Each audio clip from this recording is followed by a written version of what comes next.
You're listening to an Ono Media podcast. Hey everyone, and welcome back to the Into the Dark podcast. I'm your host, Payton Moreland. I'm so glad you are here and listening. You guys know the drill, but one new thing I'm going to ask this week is if you can please share this episode with someone that you love that also loves true crime. It's just a click away. Please just share with a friend or a family member or even on your Instagram. It just helps me spread the word about the podcast. It's a great way to support the show, but I love you guys all no matter what. My 10 seconds this week is that, well, two things. Number one, I figured out how to put Fortnite on my iPad, and then I Bluetooth my Xbox controller to my iPad, which means I am now playing Fortnite in bed all day. It's the best and worst thing that has ever happened to me, but I will let you know. I think I talked about this last week. I'm pretty sure I'm going to become a professional Fortnite player. My second thing is that my sister is in town and we are just working on some dance choreography, but I love when she's here. It's so fun. She's actually sitting like right off the camera right now, so no pressure to me. But that's all I have going on. That being said, let's jump straight into the episode. Okay, there is one fact that it's easy to lose sight of when you cover a lot of true crime. Violent offenses and murder are rare. In fact, homicide rates and violent crime rates have been going down in the United States pretty consistently for the past 30 years. And there are far fewer murders than there are any other kinds of crime. You're almost 50 times more likely to have your car stolen than for someone to kill you on purpose. So again, these sorts of offenses don't happen very often, but they still do happen. Obviously, this podcast exists. And people can commit these kinds of crimes anywhere, in cities or small towns or at home or in public. Danger can even lurk in the most remote areas of all, like a highway in rural Tennessee. And this was never truer than on October 18th, 2024. At 11:34 that night, a frantic 911 call went through to a dispatcher in Monroe County, Tennessee. The caller was actually in a town called Tellico Plains, which was an area with a lot of wooded areas and wilderness. In fact, when the operator tried to trace the call and find its exact location, they learned this person was near a freeway, literally in the middle of nowhere. The problem was there were no emergency workers nearby, and the caller, who introduced himself as Brandon Andrade, was in desperate need of help. He said that he had been hiking on a mountain trail, which was already an odd thing for him to say. Again, it's almost midnight. It's far too late to be out hiking safely. And sure enough, that was part of the reason he was calling 911, because he had already met with disaster. Brandon claimed that during his midnight hike, a bear had attacked him, and in his rush to get away, Brandon had tried to run back down the trail, but the dirt path was slick and he'd actually slipped and fallen down a cliff. He had landed near a waterfall with his body half in the water that was pooling at its base. He was too badly hurt to get up or walk, let alone figure out a way to get home. In fact, he warned the dispatcher that he'd hit his head and now he was feeling pretty dazed and confused. I was running from a bear. About how far down are you? Do you know? I'm at the waterfall. And to make matters even worse, his phone battery was at just 2% on this 911 call. And he was afraid that his phone would shut off before the police could find him. Brandon even warned the dispatcher that he might not be able to answer if they hung up and then tried calling him back. Now, sure enough, Brandon's phone dropped the call right after he said that, and nobody was able to reach him again. The operator kept calling over and over, but none of those calls actually made it through. Now, this is scary, alarming, and honestly kind of eerie. I mean, it's 2024. You get a call in the middle of the night. This guy's hiking, was chased by a bear, and now has fallen off a cliff and needs rescued. Phone at 2%, all the odds are stacked against him. But luckily, the dispatcher knew just enough about Brandon's position to give the police a general description of where he might be. Like I mentioned before, they knew he was not too far from a certain highway. And that highway crossed very close to a popular hiking trail. So teams of rescuers scoured that region. And within a matter of hours, they actually found Brandon. But sadly, it was too late. He was already dead. His body was covered with bumps and bruises, just like you'd expect if he'd fallen off the cliff. Plus, just like he'd mentioned, there were clear signs that he had badly hit his head. Brandon had landed not too far from a bridge near a waterfall, just like how he had described on the phone. And sure enough, his body was half in the water and half on the land. He has a wallet on him, and inside his ID said that he was Brandon, just like he had told the dispatcher. So the police figured this is the same man who called 911. I mean, the odds were already very low that another man had died in this exact same spot in the same way, but his ID kind of cinched it. It was enough for the investigators to call off the search and have Brandon's remains transported to the coroner's office.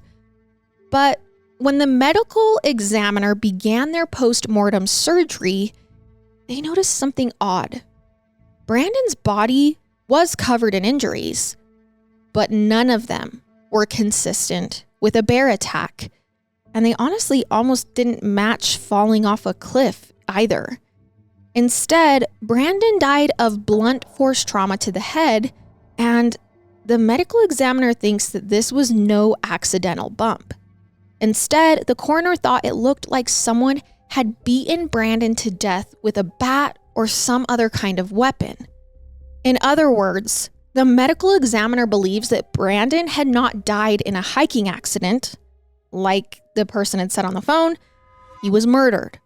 And obviously, Brandon hadn't called the police and pretended he was being attacked by a bear while he was actually getting killed. So once all of this comes to light, the investigators actually believe that Brandon's killer had been the one to make that 911 call pretending to be him.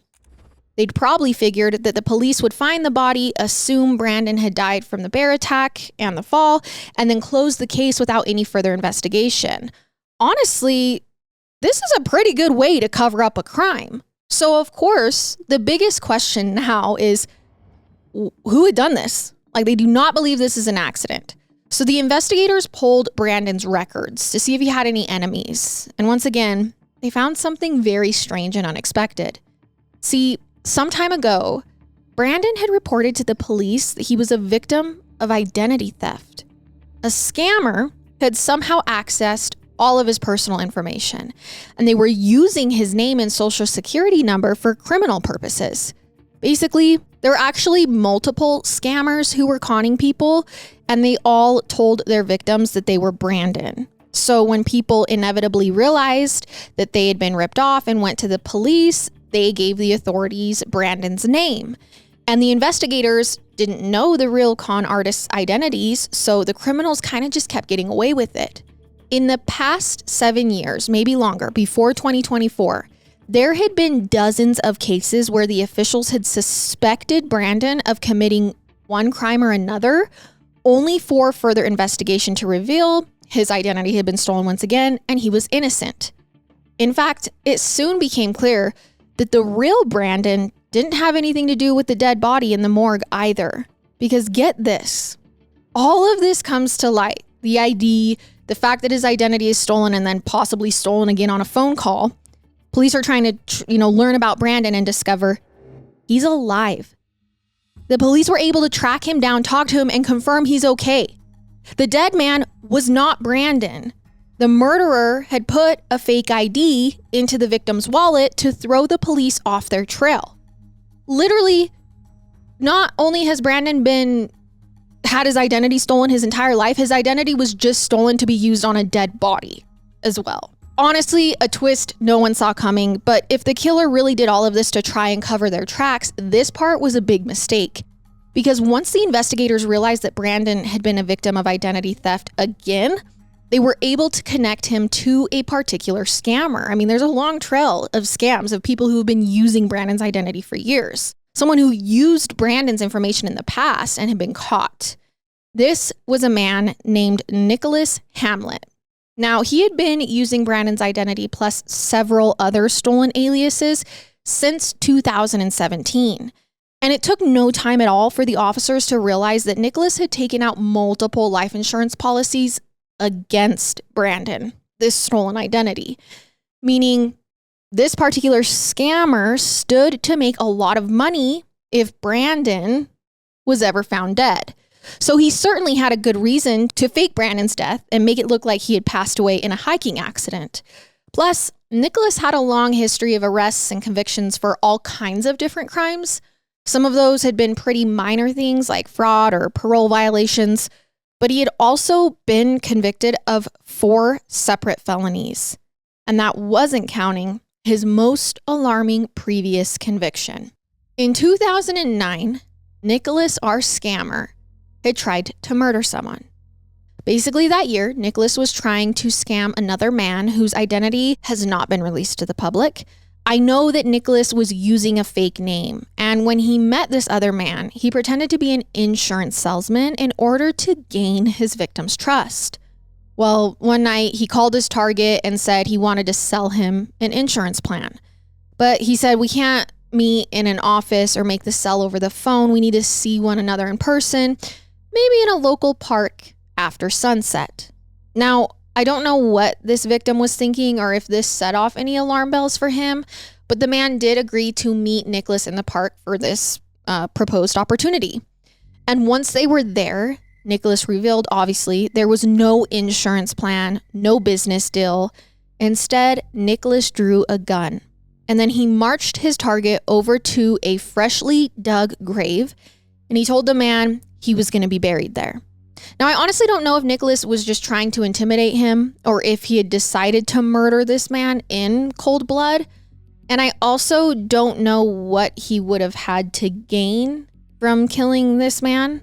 What I do know is that his would-be victim decided this night he wasn't going to go down without a fight.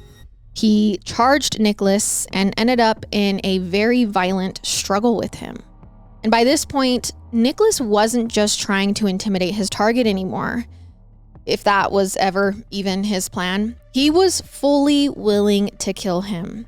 Now, somewhere along the way, Nicholas dropped the gun, but then he managed to get his hands on a baseball bat.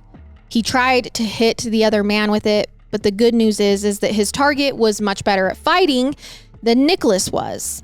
He got the upper hand and ended up beating Nicholas so badly that he passed out. So, to summarize, Nicholas, this scammer that has also stolen Brandon's identity in the past, tried to murder someone in the past just for his victim to beat him up instead. Now, once Nicholas was unconscious and didn't pose a threat anymore, the man stopped the attack and called the police. They sent a helicopter to fly him to an emergency room. That's how bad this fight was. Nicholas actually spent some time in a coma, but when he woke up, he confessed to everything.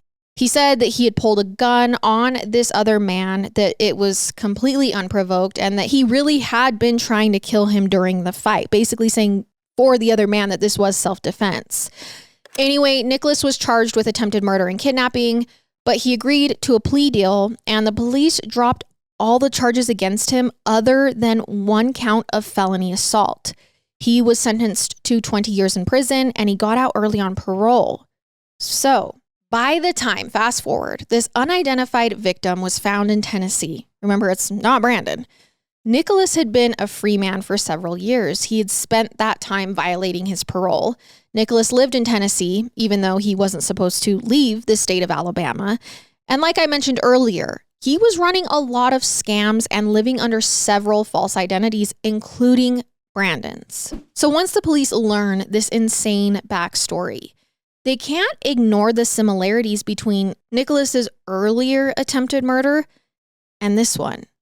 He had tried to hit his previous victim with a baseball bat, and now another man that's somehow tied to him had died of blunt force trauma to the head.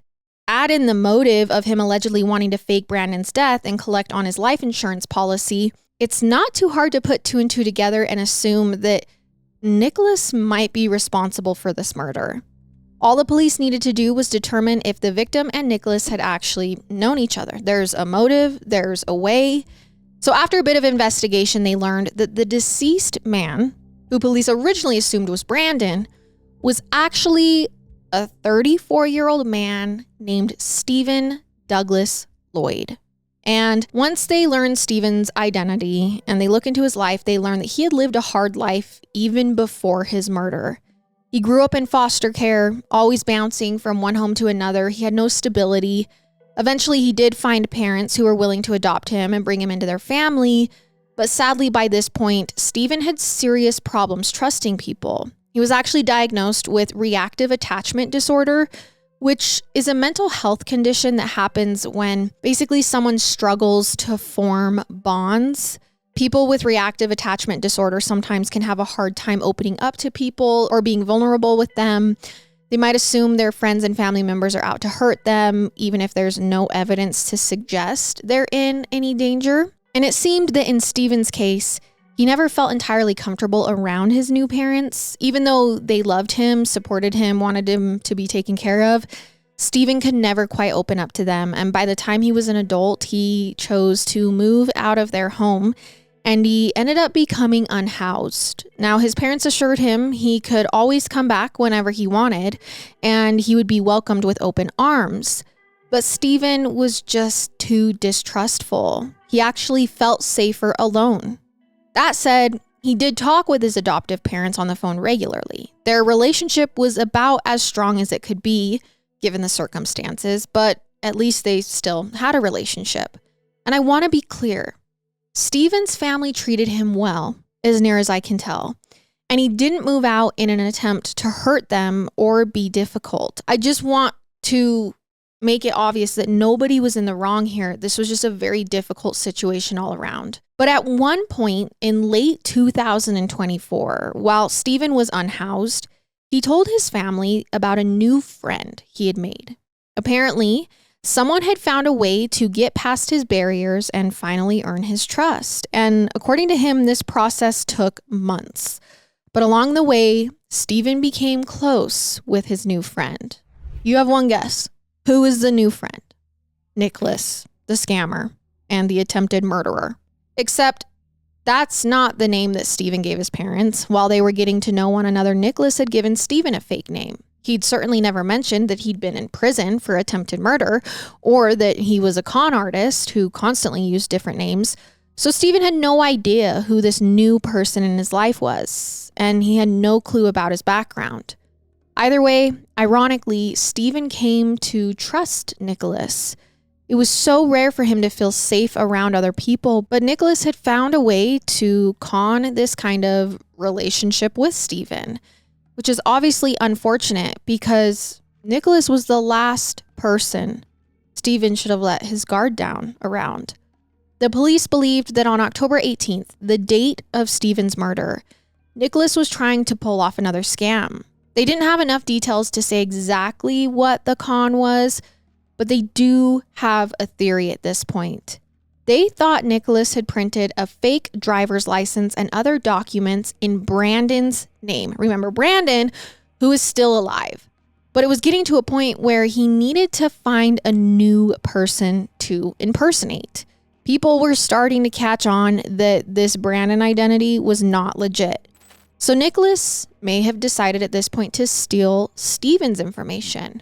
Probably figured that since Stephen was unhoused and since he didn't have a spouse or children checking up on him, it would probably take a long time for anyone to notice or report the identity theft. In fact, that was a big part of Stephen's MO. He always ripped off vulnerable people who didn't have a lot of resources to keep themselves safe. Anyway, that day, Nicholas allegedly called Stephen and asked him to meet him up on the remote hiking trail in Tennessee. It's hard to say what Nicholas expected to happen after that. Maybe he figured that he could just steal Stephen's wallet and skip town with his ID. Or maybe the plan was always to murder Stephen and then try and cover it up. It's hard to say if the crime was premeditated or not. I will say it feels a little premeditated considering the life insurance policies that Nicholas had taken out on Brandon and then faked to death and pretended it was Brandon. But the police are confident of one thing. Once they were alone together on this remote trail with no witnesses, Nicholas beat Stephen to death. Then Nicholas supposedly called 911 pretending to be Brandon and telling this wild story about a bear attack and a fall off a cliff that had happened to Brandon, who was actually Steven, and the bear attack and fall off the cliff didn't actually happen. Nicholas had murdered him. And then Nicholas left Brandon's driver's license on Steven's body. His hope may have been that the police would find the remains, assume that Brandon had died in a hiking accident because of the 911 call, and then never confirm his real cause of death or identity. And if the plan had worked, nobody would have realized that Steven was dead, that Brandon was actually alive, that Nicholas got the life insurance policies and also would probably be living as Steven.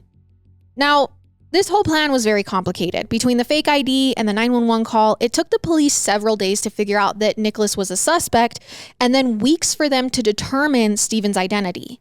The investigators went so far as to call this one of their most complicated cases ever during an interview with the press. And I think it's just because how many times is the person who you think dead actually not dead? They're alive, but their identity has been stolen by multiple people. So now you have multiple suspects, but then who is your actual victim?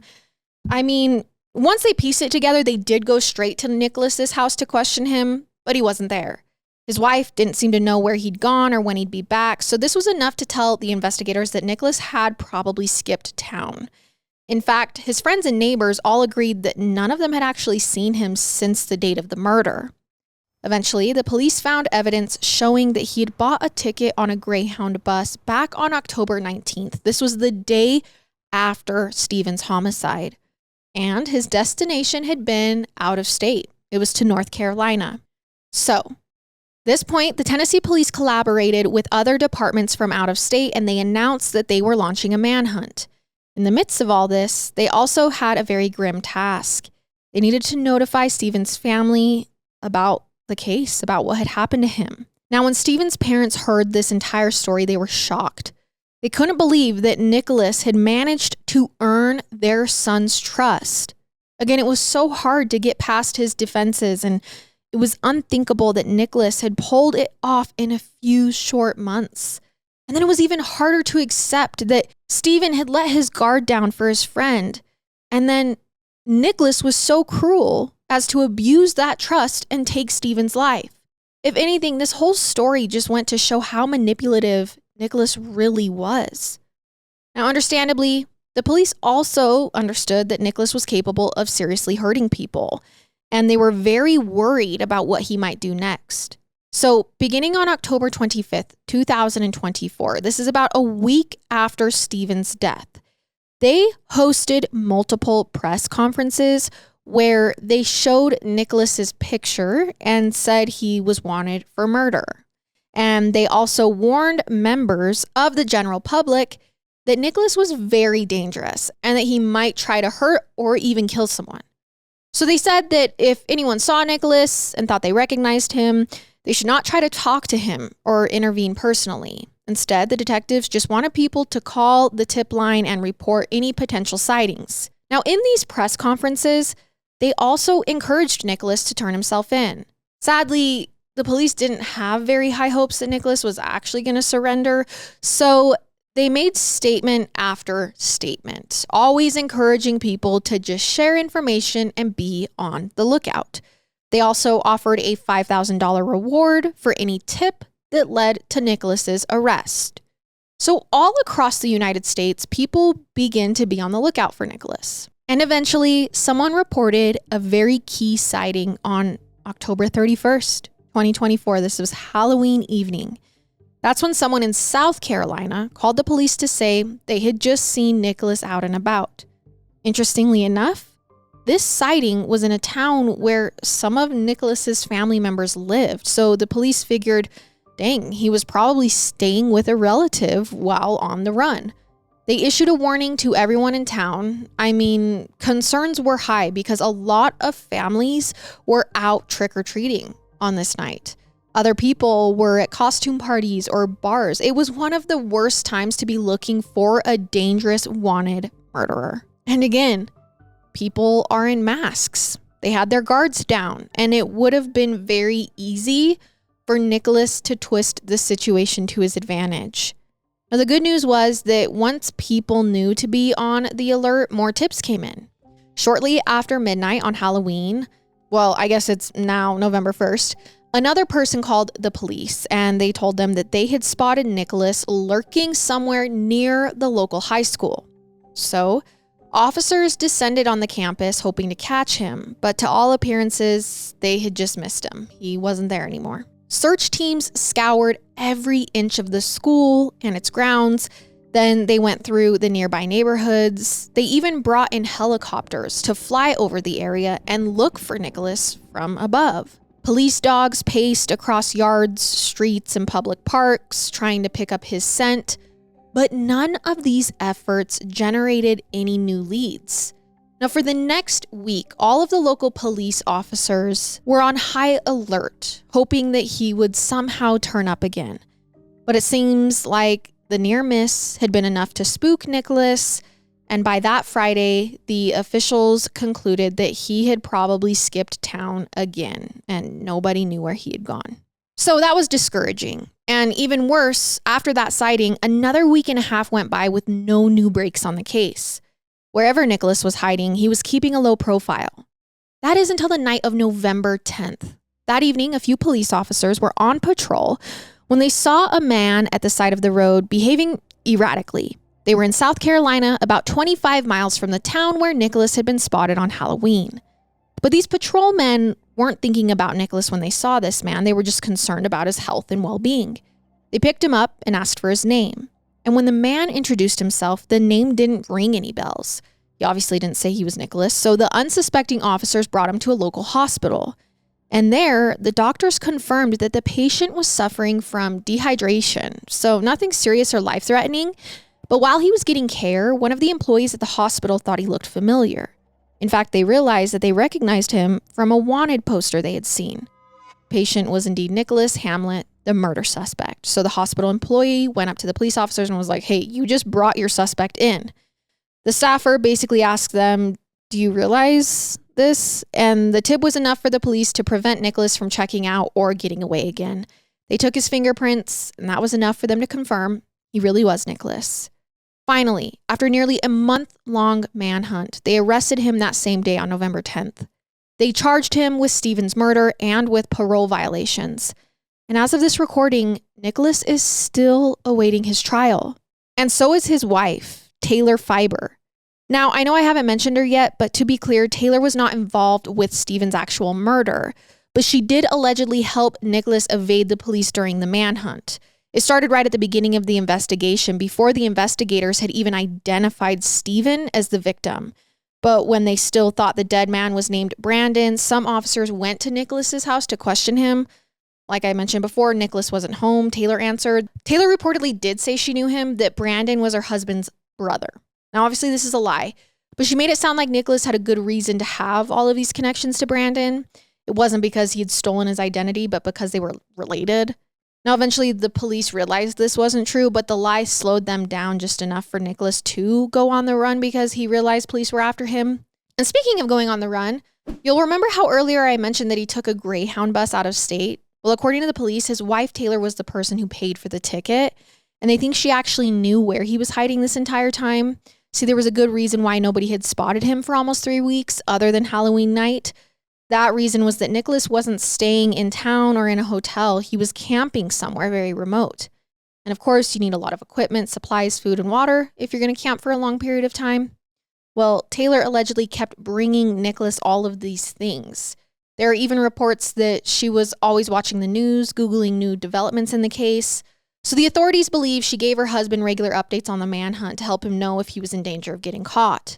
For all of this, she was charged with lying to police and, like her husband, is still awaiting trial. Except, unlike Nicholas, Taylor is currently free because she's out on bond.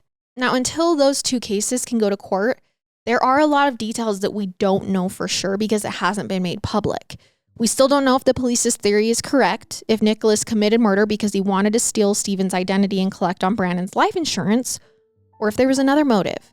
The investigators also haven't announced many details about the crime, like what Nicholas allegedly told Stephen to get him to come out to that remote area or what kind of weapon was used.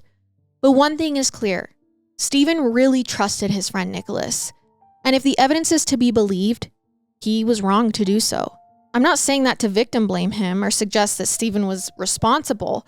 After all, most people aren't dangerous. The world doesn't have to be a scary place, and there's nothing wrong with letting yourself be vulnerable as you live your life and to make good friends. In fact, it's good and healthy to open up to people. But sadly, no matter who you surround yourself with or what kind of life you live, some people can still find a way to betray you. So yeah, it's good to be open, but it's also worth remembering that you can never be entirely safe from danger. And that is the murder of Stephen Douglas Lloyd.